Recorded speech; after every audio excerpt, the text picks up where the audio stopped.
تو وہ کہتے ہیں جی ہم کسی کو ووٹ نہیں کریں گے۔ لیکن اس کے ساتھ ساتھ ایک اور بات بھی ہے، مولانا فضل الرحمان بار بار ایک بات کرتے ہیں، ایون کہ باقی لوگ بھی، آپ مولانا عبدالغفور حیدری صاحب کی باتیں سن لیں، باقی لوگ بھی سن لیں، وہ کہتے ہیں جی ہم نے فیصلہ کیا ہے کہ فی الحال ہم نے اپوزیشن میں بیٹھنا ہے۔ یہ جو فی الحال والا لفظ ہے نا، ذرا اس پہ آپ غور کیجئے گا۔ فی الحال کا مطلب تو یہ ہے کہ پھر کل کو فیصلہ چینج ہو سکتا ہے، اور رابطے تو رہتے ہیں نا۔ مولانا فضل الرحمان ان سیاستدانوں میں شامل ہیں کہ جو کہ کسی ایک دائرے میں بیٹھ کے سیاست نہیں کرتے کہ جی ہم نے چونکہ یہ ایک محدود حد بندی کر دی ہے تو لہٰذا اس کے اندر جو معاملات ہوں گے وہی ہوں گے، باقی باہر ہم کسی سے نہیں مل سکتے، ایسے نہیں کرتے۔ دیکھیں نا کہ تحریک انصاف والوں نے ان کے خلاف جو ہے وہ بڑی تضحیک امیز مہم چلائی، کتنے سال تک ان کو ڈیزل کہا جاتا رہا، ان کو فضلو کہا جاتا رہا، ایون کہ عمران خان جلسوں میں خود کہتے تھے، بلکہ ایک جلسے میں جب یہ وزیر اعظم تھے اس وقت بھی انہوں نے کہا کہ جی مجھے جنرل باجوہ صاحب کہتے ہیں کہ آپ مولانا فضل الرحمان کو ڈیزل نہ کہا کرے، لیکن پھر بھی اسی جلسے میں انہوں نے ڈیزل کہا، بلکہ ڈیزل کے نعرے لگوا دیے۔ اسی طرح وہ ان کو ہم تو ہمیشہ مولانا فضل الرحمان کہتے ہیں، یہ فضلو کہتے ہیں۔ ہاں آج کا ذرا ٹرینڈ چینج ہے، آج کل ذرا چونکہ وہ کیا کہتے ہیں ضروریات کے مطابق فیصلے کیے جاتے ہیں، تو آج کل سنی اتحاد کونسل یا تحریک انصاف ان کو مولانا فضل الرحمان کی جو مدد ہے یا تعاون ہے اس کی اشد ضرورت ہے، تو لہٰذا آج کل وہ حضرت مولانا فضل الرحمان صاحب مدظ اللہ علیہ مکمل لکھا جاتا اور پکارا جاتا ہے۔ آج ذرا حالات الگ ہیں، لیکن مولانا فضل الرحمان صاحب میرا یہ خیال ہے کہ وہ سیاست کے سمندر کی ایسی مچھلی ہے، یعنی کہ مولانا فضل الرحمان اور JUIF کہ جو اقتدار کے پانی کے بغیر زیادہ دیر زندہ نہیں رہ سکتی۔ مولانا فضل الرحمان ایک لمبا عرصہ کسی بھی شیب میں حکومت کا حصہ رہے، وہ یا تو صوبائی حکومت میں تھے یا وہ مرکز میں جو ہے وہ حکومتی بینچز پہ بیٹھ کے وفاقی کابینہ کا حصہ تھے، اگر وفاقی کابینہ کا حصہ نہیں تھے تو اس کے باوجود وہ کشمیر کمیٹی کے سربراہ رہے، اور اسی طرح ان کو منسٹر انکلیو میں جو ہے وہ مستقل رہائش جو ہے وہ فراہم کی گئی تھی۔ لیکن عمران خان کے دور حکومت میں ان سے یہ سہولت واپس لے لی گئی تھی۔ پھر اس کے بعد ایک ایجیٹیشن کی سیاست آپ نے دیکھی۔ تو مجھے یہ لگتا ہے کہ یہ جو فی الحال والا لفظ ہے یہ ایک کہیں نہ کہیں کوئی ایسا جو ہے وہ آپ کیسے لچک موجود ہے کہ کسی بھی وقت آپ کو مولانا فضل الرحمان جو ہے وہ آج اپوزیشن بینچز پہ اور آنے والے دنوں میں حکومتی بینچز پہ بیٹھے ہوئے دکھائی دے سکتے ہیں۔ اور اس کے ساتھ ساتھ جو گورنر راج کی سچویشن ہے نا، وہ میں آپ سے بار بار یہ باتیں اس لیے کر رہا ہوں کہ دیکھیں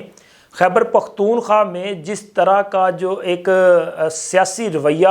سامنے آ رہا ہے وہ کتنی دیر تک برداشت کیا جائے گا۔ ایک تو 9 مئی والے جو ہیں وہ برسر اقتدار ہیں وہاں پہ، اور تمام 9 مئی والوں کے لیے وہاں پہ مکمل جو ہے ایک اعلانیہ سہولت کاری دستیاب ہے۔ تمام 9 مئی والے وہ چاہے ملک کے کسی بھی حصے سے ان کا تعلق ہو، وہ سندھ سے لوگ ہوں، وہ پنجاب سے ہوں، وہ بلوچستان سے ہوں، وہ کہاں سے بھی ہوں، وہ مرکز سے ہوں، اسلام آباد سے ہوں، ان کے لیے سب سے محفوظ پناہ گاہ خیبر پختونخوا بن چکا ہے۔ یہ سارے کے سارے لوگ کئی ماہ تک وہاں پہ روپوش رہے، اور آج بھی جو لوگ پردہ اسکرین سے غائب ہیں، چاہے وہ مراد سعید ہوں، چاہے وہ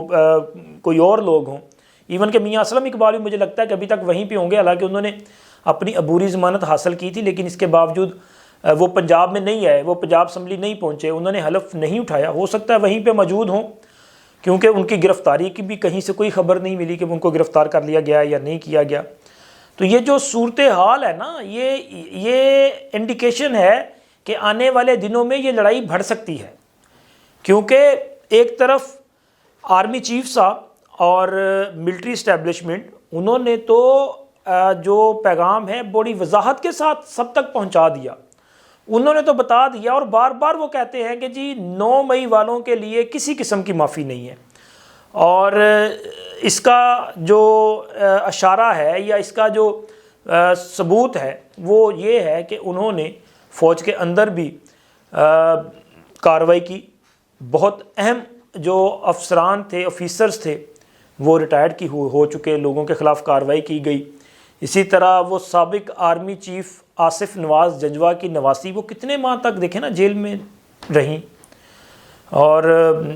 اس کے علاوہ باقی لوگوں کے خلاف بھی کارروائیاں کی گئی. ایون کہ ابھی آئی تھنک کہ آج کے دن تک ایک 3 اسٹار جنرل صاحب کی اہلیہ محترمہ جو ہیں وہ ابھی بھی جیل میں موجود ہیں. تو یہ اگر فوج اپنوں کے خلاف یہ کارروائی کر رہی ہے, یعنی کہ انہوں نے اس انصاف کی فراہمی کا آغاز یا کہ ذمہ داران کے خلاف کارروائی کا آغاز اگر اپنے گھر سے کیا ہے, تو پھر دوسروں کے لیے معافی نہیں ہے. ہاں, دوسروں کے خلاف کارروائی میں تاخیر ضرور ہو رہی ہے, لیکن اس تاخیر کی بھی ذمہ داری فوج پہ براہ راست نہیں ڈالی جا سکتی, کیونکہ فوج نے تو یہ کام نہیں کرنے تھے نا. جو کام سول انتظامیہ کے ہیں وہ سول انتظامیہ نے کرنے تھے. افسوس کہ وہ جو کام ہیں وہ نہیں کیے گئے, اور جس کی وجہ سے معاملہ اتنی تاخیر کا شکار ہوا. پھر الیکشن میں جس طرح کا رزلٹ سامنے آیا, تو اس کے بعد مزید حالات پیچیدہ ہوتے جا رہے ہیں. اب تو 2 ہی راستے ہیں, یا تو یہ ہے کہ 9 مئی والوں کے لیے عام معافی کا اعلان کر دیا جائے, اور وہ تو سیاسی حکومت کرے گی. اور اگر سیاسی حکومت اعلان کرتی ہے تو کیا اس اعلان کو ہماری جو ملٹری اسٹیبلشمنٹ ہے وہ قبول کرے گی؟ یہ بڑا سوال ہے. اور دوسرا جناب رستہ یہ ہے کہ پھر ان 9 مئی والوں کے خلاف فیصلے ہوں, کارروائی ہو, کہیں نہ کہیں سے اس کا آغاز تو کیا جائے. چونکہ ہمیں تو نظر آ رہا ہے کہ 9 مئی کے جو ذمہ داران ہیں ان کے خلاف فیصلے نہیں آ رہے. ہاں, 9 مئی والوں کے خلاف قانونی کارروائی کرنے والوں کے خلاف فیصلے ضرور آئے ہیں. یہ آپ نے دیکھا نہیں ہے, وہ ڈی سی اسلام آباد جو تھے عرفان نواز میمن صاحب, اور ایس ایس پی صاحب اور ایس ایچ او صاحب, ان کے خلاف فیصلہ آیا نا اسلام آباد ہائی کورٹ کی طرف سے کہ جی انہوں نے عدالت کے حکم کے بعد بھی 16 MPO کے تحت جو ہے وہ ڈیٹینشن آرڈر جاری کر دیے.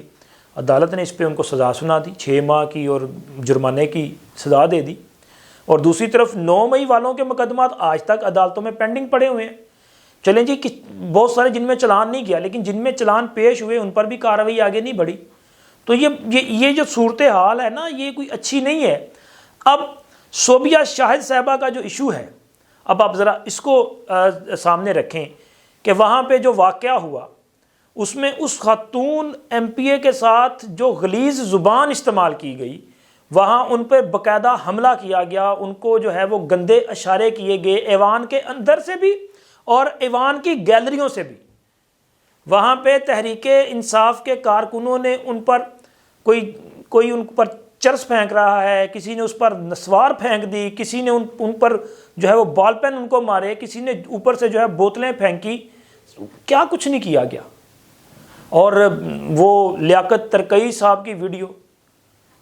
انتہا نہیں ہوگی غلاظت کی, بغیرتی کی,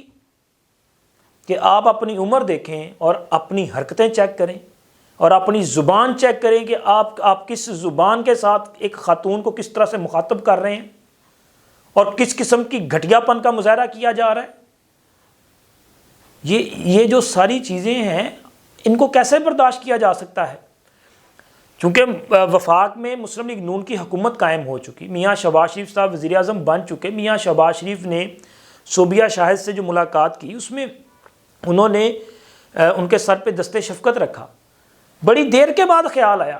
جس دن یہ واقعہ ہوا تھا نا, جس دن خیبر پختونخوا اسمبلی میں حلف ہوا تھا, اسی دن مسلم لیگ نون کی لیڈرشپ کو اس پہ رسپونڈ کرنا چاہیے تھا.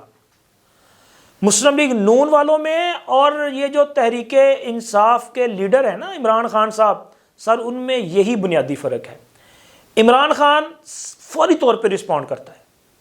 اور اس کا آپ کو جو ہے نا اثر نظر بھی آتا ہے. ہمارے مسلم لیگ نون والے جو ہے نا دوست, ان کو پتہ نہیں کیا پرابلم ہے, یہ سوچتے رہتے ہیں کہ ہمیں اس پر رد عمل دینا بھی چاہیے یا نہیں دینا چاہیے. مطلب آپ کی ایک خاتون MPA کے ساتھ اس قسم کا جو ہے وہ رویہ اختیار کیا جاتا ہے, ان کی تذلیل کی جاتی ہے, ان کو ہراس کیا جاتا ہے, اور وہ بھی ایوان کے اندر کیا جاتا ہے. وہ جا کے نامزد وزیر اعلیٰ کے پاس شکایت کرتی ہیں, اس لیے کہ ظاہر ہے ایک نامزد وزیر اعلیٰ جو ہے وہ اسمبلی کا سب سے بڑا ہے نا, اور وہ ان کے ساتھ کیا کرتے ہیں کہ جی یہ جو ہو رہا ہے ٹھیک ہو رہا ہے, آپ کے ساتھ یہی ہونا چاہیے. اب اب وفاقی حکومت قائم ہو چکی، میاں صاحب آپ نے اگر دست شفقت رکھا ہے تو ذرا حوصلے سے کام لیں، ہمت کا مظاہرہ کریں، آپ صوبیہ شاہد کے ساتھ باضابطہ طور پہ کھڑے ہوں، اور آپ بطور وزیر اعظم خیبر پختونخوا کی جو پولیس انتظامیہ ہے ان کو یہ آپ ہدایت جاری کریں کہ صوبیہ شاہد کی جو درخواست ہے اس پر مقدمہ درج کیا جائے، ذمہ داران کو گرفتار کیا جائے، وہ کوئی سابق سینیٹر ہے یا موجودہ کسی وہ اہم ترین جو ایم این اے یا ایم پی اے ہے اس کا والد ہے، اس سے سروکار نہیں ہے۔ قانون سب کے لیے برابر ہونا چاہیے، گرفتار کروائیں ان کو، اور اگر گرفتار نہیں کیا جاتا تو پھر وفاقی حکومت جو ہے وہ کارروائی کرے۔